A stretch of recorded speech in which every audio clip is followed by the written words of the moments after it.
আমার টপিক হচ্ছে বিজ্ঞান শিক্ষার সামাজিক ভূমিকা। বিজ্ঞানের পটভূমি বা প্রেক্ষাপট বলতে আমাদের সকলের আগে জানা দরকার যে সমাজ কি আর বিজ্ঞান কি। আচ্ছা, সমাজ শব্দটা এসেছে দ্বাদশ শতাব্দীর ফরাসি শব্দ সোসাইটি থেকে, আর বিজ্ঞান কথাটা এসেছে সায়েন্টিজম থেকে, ইংরেজি সায়েন্স শব্দটি এসেছে যার অর্থ হচ্ছে জ্ঞান। তো বাংলা ভাষায় বিজ্ঞান শব্দটির অর্থ হচ্ছে বিশেষ জ্ঞান।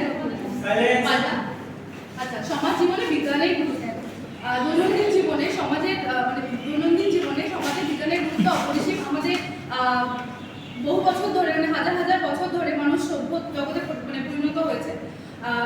আচ্ছা, বিজ্ঞানে দেওয়া উন্নত প্রযুক্তি এবং সামগ্রী ব্যবহার করবার ফলে আমাদের দৈনন্দিন জীবন আগের থেকে আরো বেশি সচল হয়ে উঠছে এবং আমরা প্রযুক্তিগতভাবে ভালোভাবে এগিয়ে যাচ্ছি। আচ্ছা, বিজ্ঞান শিক্ষার পটভূমি। আমরা বিজ্ঞান শিক্ষা অর্জন কেন করি?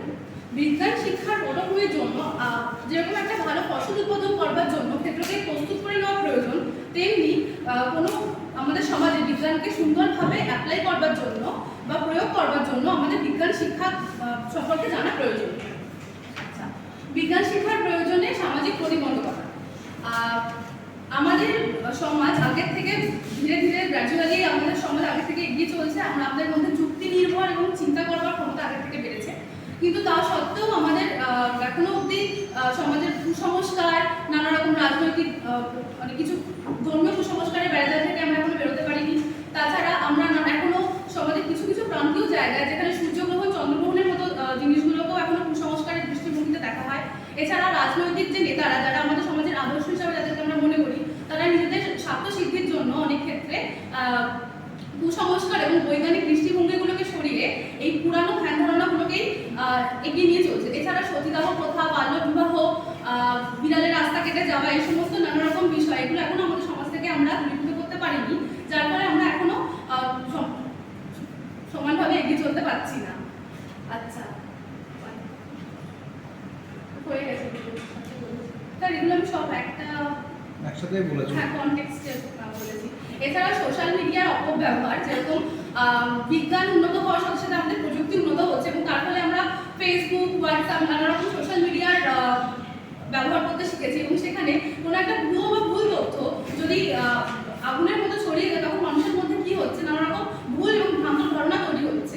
তো এগুলো আমাদের যত তাড়াতাড়ি সম্ভব বন্ধ করা দরকার। এবং তাছাড়া পরিকাঠামোগত নানা রকম সমস্যা আমরা দেখতে পাচ্ছি এখানে, যেরকম কোনো একটা বিজ্ঞান সম্পর্কে আমাদের জানতে এবং বুঝতে হলে তার যে প্রয়োগ, সেগুলোর জন্য আমাদের পরিকাঠামো ভালো রাখা দরকার, কিন্তু সেই জায়গায় নানা রকম বৈজ্ঞানিক যন্ত্রপাতি এবং নানা রকম বৈজ্ঞানিক সরঞ্জামের অভাব এবং থাকবার জন্য আমরা ঠিকঠাকভাবে আর কি অ্যাপ্লাই করতে পারছি না। সমস্যার সমাধান এবং বিজ্ঞান শিক্ষার উপযুক্ত পরিবেশ তৈরি।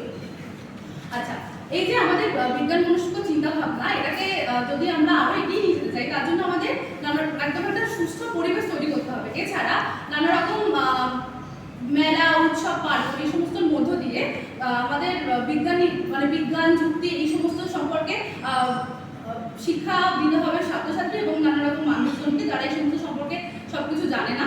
এছাড়া আচ্ছা, ধর্মীয় কুসংস্কারগুলোকে নানা রকম, তাছাড়া দেশের কোনো প্রান্তে গুজব, রটনা ইত্যাদি ছড়ালে উপযোগ্য আইনি ব্যবস্থা গ্রহণ করতে হবে। আচ্ছা, উপসংহার। ভারতের সমাজ আমার শিশুসজ্জা, আমার যৌবনের রূপণ, আমার বার্ধক্যের বারাণসী, এটা স্বামী বিবেকানন্দ বলেছিল। আর সমাজকে উন্নত করতে হলে বিজ্ঞান শিক্ষার প্রসার ঘটাতেই হবে। তো সেই জন্য আমাদের বিজ্ঞান মনস্ক হয়ে এবং সচেতনভাবে বিজ্ঞান সম্পর্কে জ্ঞান লাভ করতে হবে।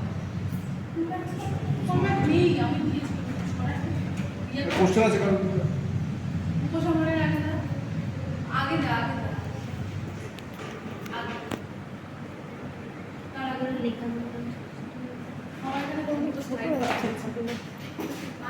প্রশ্ন আছে কারণ?